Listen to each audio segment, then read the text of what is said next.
ইরানের সঙ্গে আমেরিকা কিংবা ইসরায়েল অর্থাৎ ইরানের সংকট সহ মধ্যপ্রাচ্যের যে কোনো সংকটে হুটহাট করে হামলা করা যাবে না।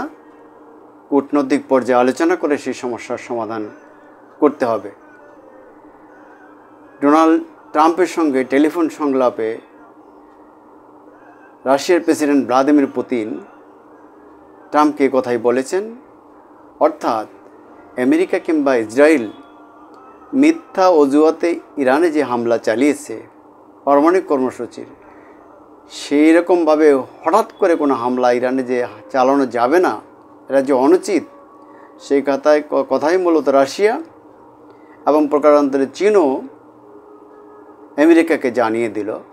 অর্থাৎ যে হামলা হয়ে গেছে তো হয়ে গেছে, নতুন কোনো হামলা যে হুমকি ইসরায়েল কিংবা আমেরিকা ইরানকে দিচ্ছে যে পারমাণবিক কর্মসূচি চালাতে গেলে তাদের উপর আবার হামলা হবে, এই ধরনের কথা যাতে ট্রাম্প বা ইসরায়েল না বলে বা তারা এই কাজটা যাতে না করে, রাশিয়ার পক্ষ থেকে চীনের পক্ষ থেকে আসলে আমেরিকাকে ইসরায়েলকে সে বার্তাই দেওয়া হলো। আজকের সংবাদ হচ্ছে যুক্তরাষ্ট্রের প্রেসিডেন্ট ডোনাল্ড ট্রাম্পের সঙ্গে ঘণ্টাব্যাপী ফোনালাপ করেছেন রাশিয়ার প্রেসিডেন্ট ভ্লাদিমির পুতিন। বৃহস্পতিবার দুই রাষ্ট্রনেতার ফোনালাপে ইউক্রেন যুদ্ধ, ইরান ইসরায়েল সংঘাত সহ বিশ্বের বিভিন্ন ইস্যুতে কথা হয়েছে।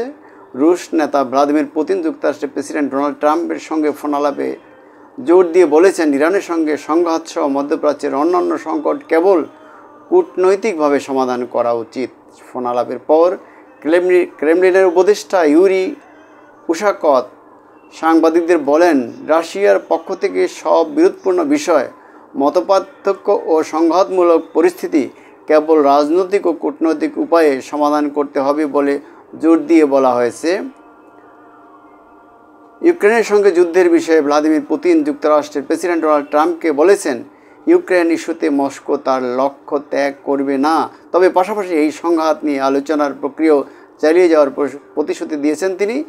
ইউরি উশাকভ বলেন, আমাদের প্রেসিডেন্ট বলেছেন, বর্তমান পরিস্থিতির নেপথ্যে যেসব মূল কারণ আছে, রাশিয়া সেই বিষয়ে যে লক্ষ্য স্থির করেছে সেগুলো অর্জন করবে। এসব লক্ষ্য থেকে রাশিয়া সরে আসবে না।